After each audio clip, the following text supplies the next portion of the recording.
예수님은 나의 왕, 나의 주인, 나의 생명이십니다.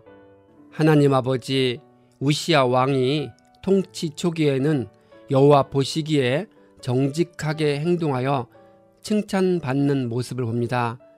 하지만 교만한 마음으로 분향하다가 나병에 걸리는 모습도 봅니다. 우리가 어떤 일을 시작할 때나 끝을 낼 때 모든 순간 온유하고 겸손한 마음으로 마무리할 수 있도록 다스려 주옵소서. 예수님의 이름으로 기도합니다. 아멘. 오늘 읽을 말씀은 역대하 26장부터 28장입니다.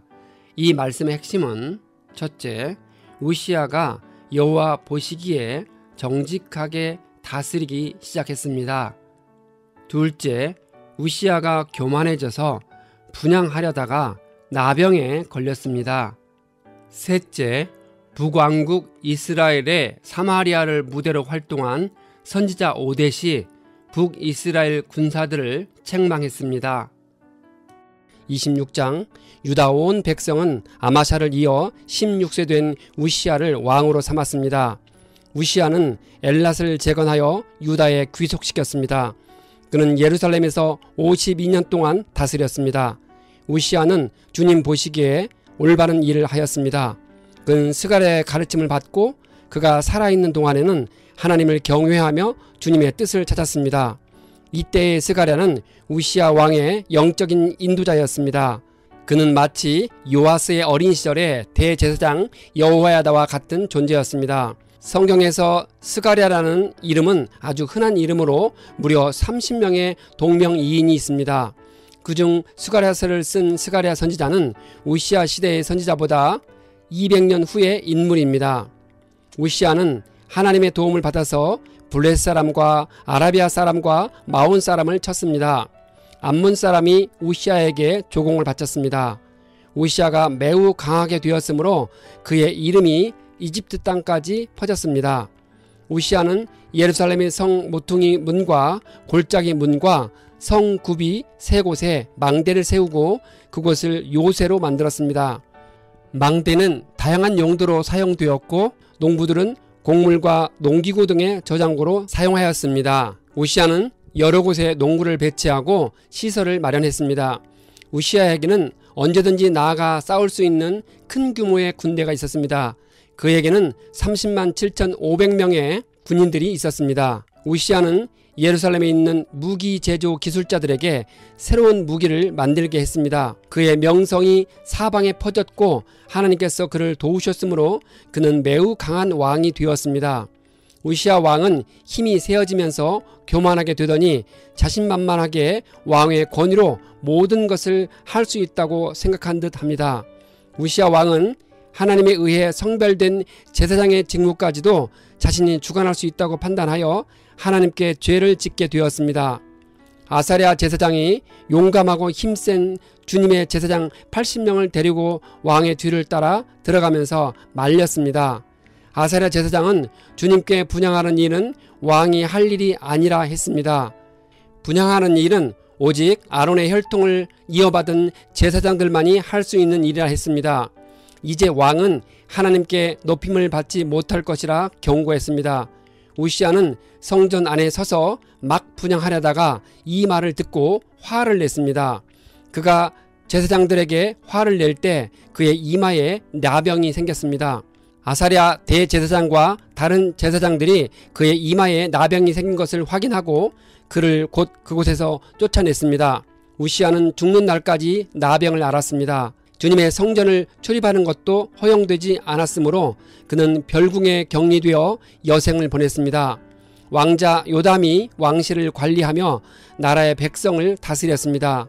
우시야의 통치 기간에 있었던 다른 사건들은 아모스의 아들 예언자 이사야가 기록했습니다. 우시야가 죽었는데 그가 나병 환자이니 왕실 묘지에 장사하지 않고 왕가에 속한 변두리 땅에 장사하였습니다. 왕자 요담이 아버지의 뒤를 이어서 왕이 되었습니다.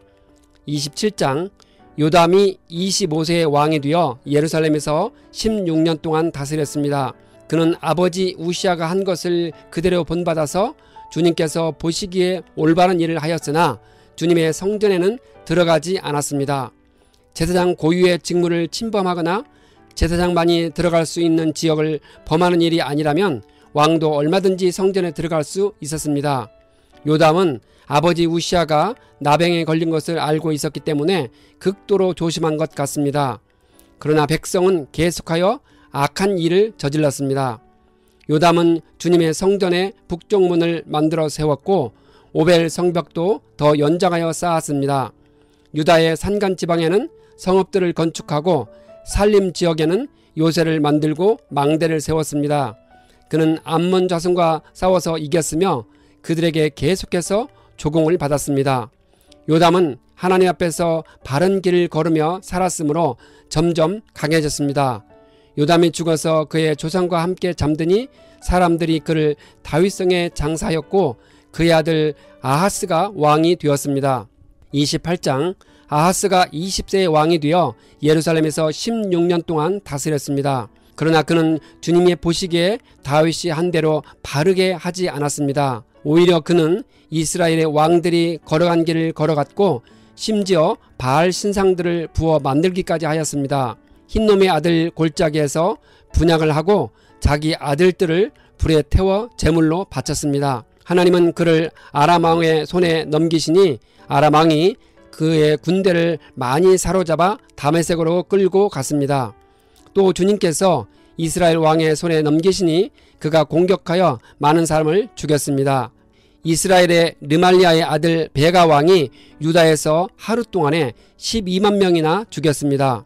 이는 유다 사람들이 하나님을 버렸기 때문입니다. 하나님은 자신을 버리고 우상을 섬기는 유다를 징벌하기 위해 유다를 아람과 북왕국 이스라엘의 손에 넘기셨습니다. 그 결과로 유다는 전쟁에서 패배하고 수많은 사상자를 내고 말았습니다. 이처럼 구약시대에 신정 통치 하에 있는 남왕국 유다는 하나님을 의지하고 그분께 순종하면 전쟁에서 승리했고 하나님을 버리고 그분께 불순종하면 패배했습니다. 이것은 모세의 율법책에서도 분명히 선포된 전쟁의 법칙이었습니다. 이스라엘 군대는 유다 사람들의 아내들과 아이들까지 모두 20만 명을 사로잡고 물건들도 많이 약탈하여 사마리아로 가져갔습니다. 사마리아에 오뎃이라는 예언자가 있었습니다. 그가 사마리아로 개선하는 군대를 마중하러 나가서 말했습니다. 하나님께서 유다 백성에게 진노하셔서 이스라엘의 손에 붙이신 것은 사실이지만 그들이 살육하고 그것도 모자라 유다와 예루살렘의 남녀들까지 노예로 삼을 작정을 했다고 책망했습니다. 그러니 이스라엘도 주 하나님을 거역하는 죄를 지었다고 했습니다. 그들이 잡아온 포로들이 형제 자매이니 풀어주어 돌아가게 하라 했습니다. 에브라임 자손의 지도자 4사람이 싸우고 계산하는 군대를 막아서서 포로들을 끌고 오지 말라 했습니다. 그런 죄를 지으면 이스라엘이 주님의 진노를 피할 수 없다고 했습니다.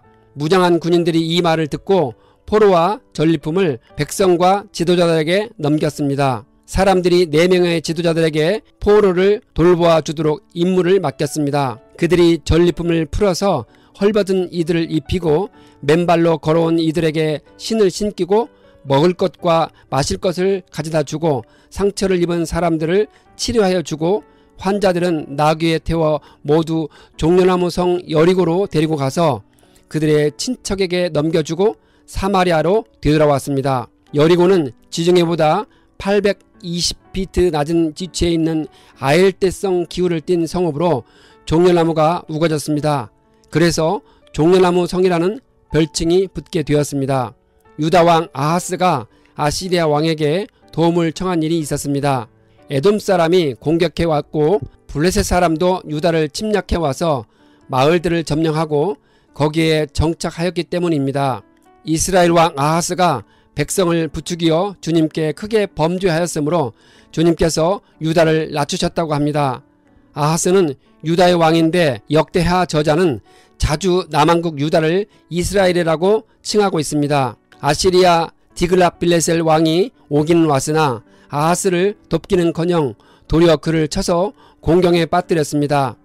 아하스가 주님의 성전과 자기의 왕궁과 대신들의 집에서 보물을 꺼내어 아시리아의 왕에게 바쳤으나 별 효과가 없었습니다. 아하스 왕은 주님께 더욱 범죄하여 자기를 친 다메섹 사람들이 섬기는 신들에게 제사를 지내면서 그 신들이 자기를 도울 것이라는 착각을 했습니다. 그러나 이러한 일이 오히려 아하스와 온 이스라엘을 망하게 하였습니다. 아하스는 하나님의 성전 안에 있는 기구를 부수고 또 성전 문들을 닫아 걸고 유다의 각 성읍에 산당을 세우고 다른 신들에게 분향하여 하나님을 진노케 하였습니다. 아하스 왕이 열심으로 우상을 숭배했을 뿐만 아니라 유다 백성들도 자신처럼 우상을 숭배하도록 했습니다. 아하스 왕의 배교 행위에 대해 경건한 하나님의 제사장들은 그에게 항의하고 제지했겠지만 거부당했을 것입니다. 아하스가 죽으니 그를 왕실 묘지에 장사하지 않고 예루살렘 성 안에 장사했습니다. 그의 아들 히스기야가 그의 뒤를 이어 왕이 되었습니다. 아하스 왕이 유다 열왕의 묘실에 안장되지 못한 이유는 생전에 그의 행위가 악했으므로 유다 백성들에 의해 왕으로 전혀 존중받지 못했기 때문입니다. 이처럼 자신의 악한 행위 때문에 죽은 후에 왕들의 묘실에 매장되지 못한 유다의 왕은 아하스 외에도 여호람, 요하스, 우시야 등이 있습니다. 세상은 끝까지 살아보아야 알고 그래서 주님을 끝까지 신실하게 믿는 것이 참으로 중요하다는 것을 깨닫습니다.